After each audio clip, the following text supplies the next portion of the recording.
Our President, I declare the motion passed. Resolution under the Loans Ordinance. Members who intend to speak, please press the request to speak button. I now call upon Secretary for Financial Services to speak and move the resolution. Mr. President, I move the motion on the agenda pursuant to the Loans Ordinance. This resolution seeks to authorize the government to borrow under Section 3 of the Loans Ordinance a maximum amount of Hong Kong dollars 200 billion or equivalent that may be outstanding by way of principal under the government bond program.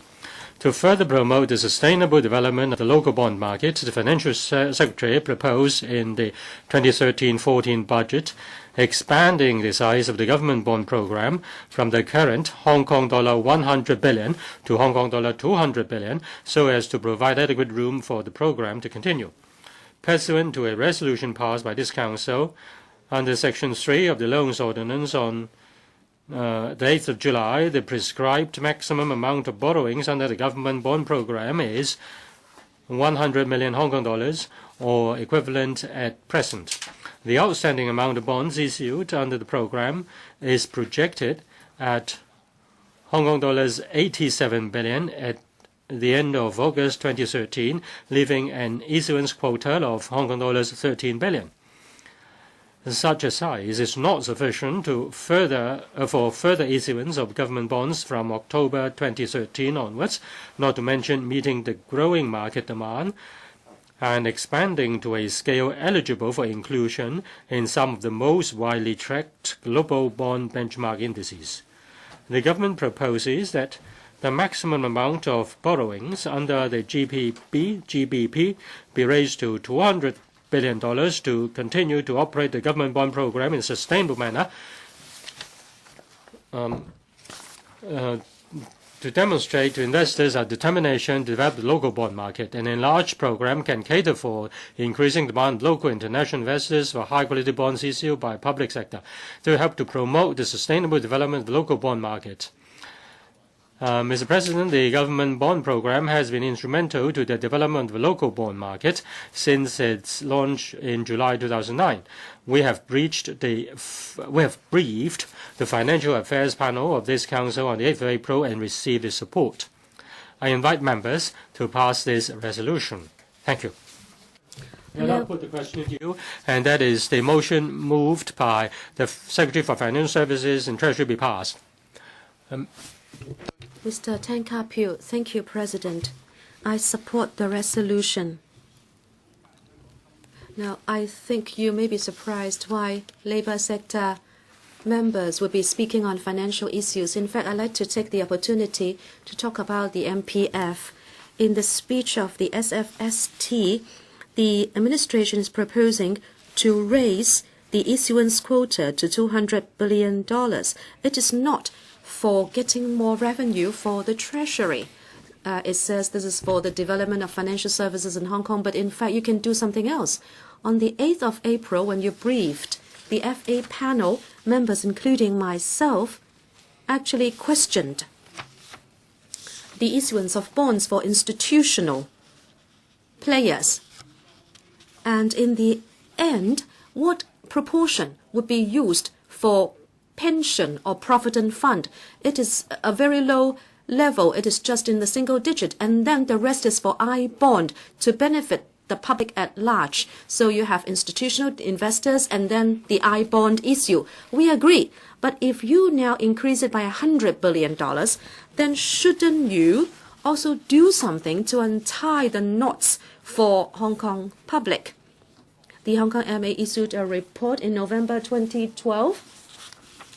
Ms. Anna Wu, the chairman of the MPFA, made this proposal, and that is to introduce a public trustee. And then people were thinking whether it would be the Hong Kong MA, and the Hong Kong MA said, no, I don't want to involve in so much administrative duties. And the compromise would be actually for the average worker, for the grassroots workers. They do not know who is a trustee, who is an investment manager, or a sponsor. They just want someone who is trustworthy. They are saying that the Hong Kong MA's return is quite good. from 1994 to this year, the average return yearly is 5.6%. And in the budget, we would allow the Hong Kong MA to make investments on behalf of the administration, and the estimated return is 5%, and the workers do not care about what program or plan it is. They just want to know that there is a guaranteed return for their MPF account. It is a mandatory program. There is no input from the public coffers, but then it is a mandatory kind of contributory retirement scheme. So the administration should adopt some new thinking. As I was saying, many employees in Hong Kong, including the MPFA, have proposed a public trustee so that employees know that there is a way to plug the loophole of the MPF scheme. Sorry, Mr. Tang, I have been listening to you, but how is that related to this resolution? I'll get into it. Now, you want another quota of $100 billion, but you do not mention whether it would be put to another use. And that is whether the new issue of $100 billion would be underwritten by the 19 MPF trustees so that Hong Kong employees can also choose such schemes. And as you were saying, you would like to build up the debt market, but then it should also help to serve a social purpose. In fact, in the budget, there is this bond fund. Actually, the return is quite good. Apart from the interest cost, in the past 4 years, you have brought an extra $6.6 billion to the government coffers just by issuing of debts. And from the outset, the resolution did not say that you want to generate more income for the government coffers, but to serve some social purpose. So could you also include the aspiration for some reform of the MPF on the part of workers?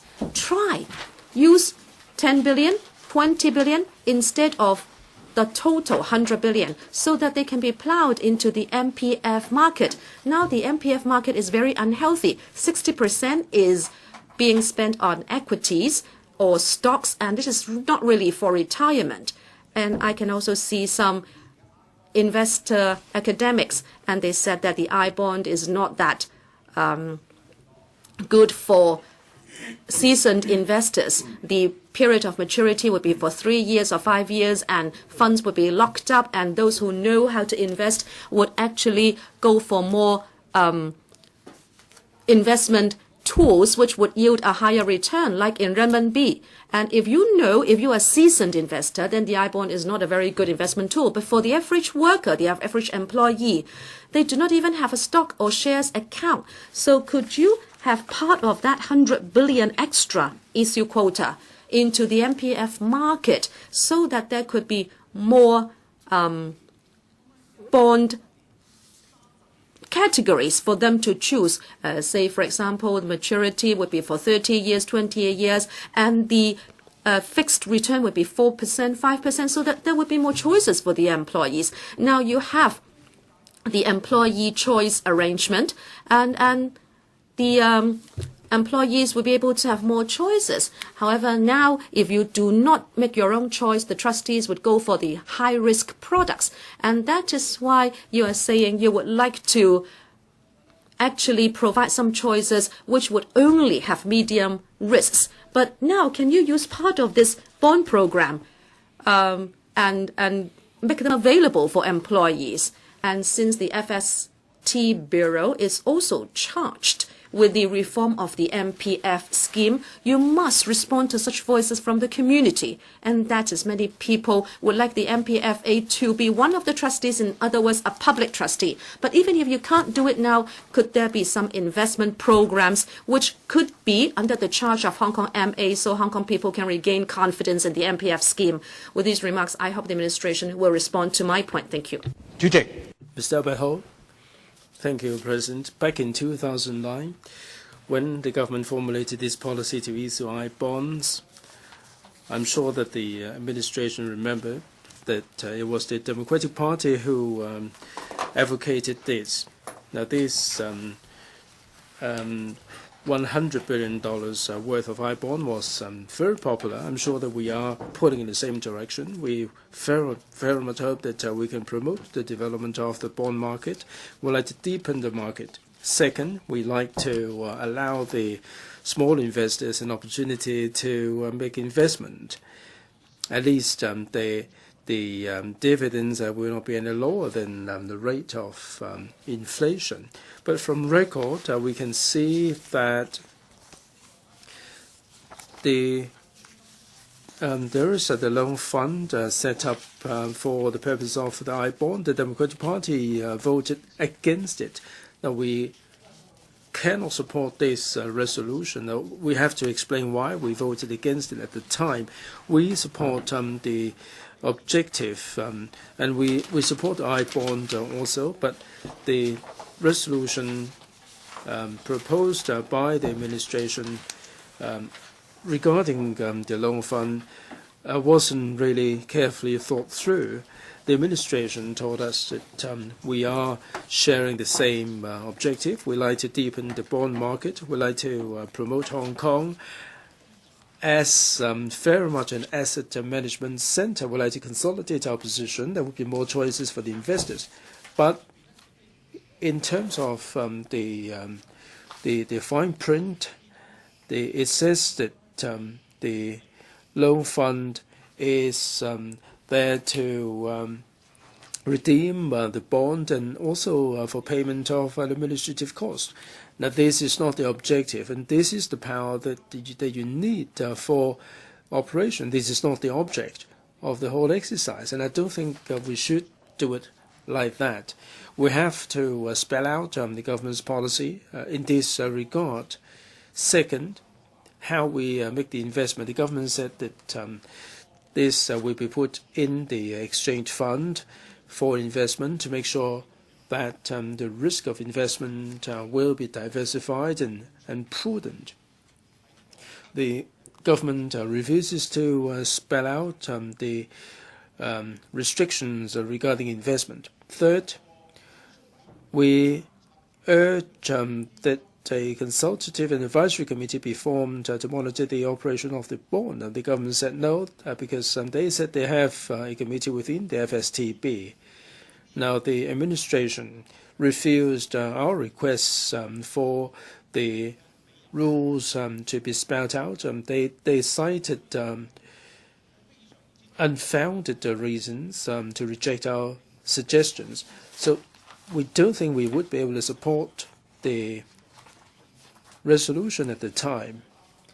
We were concerned that the way it is couched, this $100 billion will become the little coffers for the administration. And we have $1 trillion in the exchange fund, and the committee, there is a committee looking at the investment. Now we have an additional $100 billion which can be decided on, which can be used by the FST, ST, and the Financial Secretary to decide how to use it as they deem fit. Now, this I-bond may be popular. It may go down very well. Now, we're not sure whether they're going to be deploying the same investment strategy. Now, this is no small sum at all, and I think that as a responsible council, I don't think we can support the way in which this is being handled by the administration. Now, I was involved in this subcommittee. We haven't made any amendments, and I don't really want to vote against it in absence of any amendments. So we will abstain from voting as an expression of our displeasure regarding the administration's reluctance to spell out all the terms and conditions regarding this loan fund. We like to express our disappointment. So once again, I'd like to say that we will abstain from voting. We're not calling for a quorum call because of the risk involved. So we'd like to go on record to say that the Democratic Party would like to abstain from voting. Does any other member wish to speak? If not, I'll now invite the Secretary for Financial Services and the Treasury to reply, and then the debate will come to an end. Mr. President, I'm grateful to the two members who have spoken concerning the motion. But I just want to give a very brief reply. Mr. Albert Ho talked about the investment strategies of the bond fund. Of course, in accordance with the law, the FS would talk about what's the appropriate strategy of investment. And in fact, the money is now with the exchange fund for the purpose of investment. And then for the purpose of the bond fund, this is for the purpose of the issuance of the bonds as well as for the purpose of redemption of the bonds. Therefore, we are getting a stable return by entrusting the money with the exchange fund. If I may give some figures here. Since the establishment of the bond fund in the years 11, 12, and 13, the fixed rate is 6.8, 6.3, and 6.0, and 5.6 and 5.0% in relation to the fixed rate. There's the fixed element of the interest. So we believe that it has generated good results. And since the establishment of the bond fund, I think we have seen a growth in the bond market, the Hong Kong debt market. And in fact, up to 2012, for the Hong Kong dollar bond issued, not belonging to the public sector, it has grown. And it is a matter of 12.8%, and it helps to develop the bond market to become something outside the banking system and the stock market, so that it will become an effective channel of financing. So the growth is from $38 billion to $243 billion. Mr. Ka-piu referred to the case of the Mandatory Provident Fund. Of course, the MPF isn't really covered by the resolution. Mr. Tang has already said that he just wants to make his observations while grabbing this opportunity. Well, the purpose of the bond fund is to develop the Hong Kong dollar debt market. But still, I can say that for the MPF funds, they can be invested in the bonds or in the approved MPF funds. The MPF funds can be invested in the bond market tools. 1.3% of the participation institutions are retirement scheme related institutions. So there are lots of channels for the MPF funds to be invested in different kinds of bonds, including the government bonds. So we urge members to support this motion, this resolution made under Section 3 of the Loans Ordinance. And I put a question to you, and that is the motion moved by the Secretary for Financial Services and Treasury be passed. For those who are in favor, please raise their hands. Those against, please raise their hands. I think the question is agreed by a majority of the members present. I declare the motion passed. 根據藥劑業及毒藥條例